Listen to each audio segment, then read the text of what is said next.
আপনার কি মনে পড়ে আপনার একটা প্রিয় মানুষ ছিল, অতীতে আপনার একটা পছন্দের মানুষ ছিল, যার জন্য সব সময় তাড়াহুড়ো করতেন, এমনকি রাতের খাবারটাও ঠিকমতো খেতেন না, শুধু এই জন্য যে তার সাথে একটু বেশি কথা বলবেন। অথচ দেখেন আজকে কেউ কাউকেই চিনে না। একটা সময় আপনি যার জন্য প্রচণ্ড পাগলামি করেছেন, যাকে পাওয়ার জন্য সব কিছু করেছেন, আজকে সেই মানুষটাই আপনাকে চিনে না। সেই মানুষটার সাথে আপনার কথা হয় না, ভালোবাসা বিনিময় হয় না।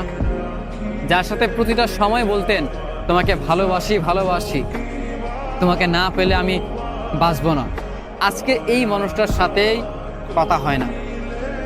আমার নিজেরও একটা মানুষ ছিল, প্রতিটা মানুষের জীবনে হয়তো একটা না একটা ভালোবাসার মানুষ থাকেই। তেমনভাবে হয়তো আমার জীবনে একজন ছিল, যাকে আমি বলতাম ভালোবাসি ভালোবাসি, প্রতিনিয়ত বলতাম তোমাকে ছাড়া আমি থাকতে পারবো না। যদি কখনো এই আমাকে ছেড়ে চলে যাও তবে আমি প্রচণ্ড এলোমেলো হয়ে যাব। এত কিছু বলার পরও মানুষটাকে ধরে রাখতে পারলাম না। নিয়তির কাছে তাকে হারাতেই হলো। এত ভালোবাসা দেখালাম, এত করে আমি বোঝালাম তুমি আর যাই করো কখনো তুমি আমাকে ছেড়ে যেও না। এত সুন্দর সুশীলভাবে বোঝানোর পরও মানুষটাকে আমার করে রাখতে পারিনি।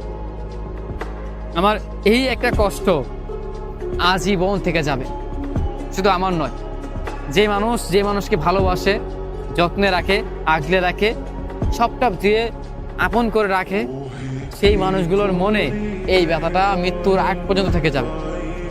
আপনার জীবনে আপনার প্রিয় মানুষটার দেওয়া কষ্টটা, প্রিয় মানুষটার দেওয়া অবহেলাটা, এটা কখনো ভুলতে পারবেন না। যতবার ভোলার চেষ্টা করবেন, যতবার ভাববেন মানুষটাকে আমি ভুলে যাব, নিজের মানুষটাকে ভুলে গিয়ে আমি নতুন করে বাঁচব, ঠিক তখনই, ঠিক সেই মুহূর্তেই আপনার মনে পড়ে যাবে অতীতের কথাগুলো, অতীতের ঘটনাগুলো, অতীতের স্মৃতিগুলো আপনার চোখের সামনে ভেসে উঠবে। কেউ না জানুক, কেউ না বুঝুক, শুধু আপনি জানবেন, আপনিই বুঝবেন তাকে কতটা ভালোবাসেন, তাকে কতটা মিস করেন।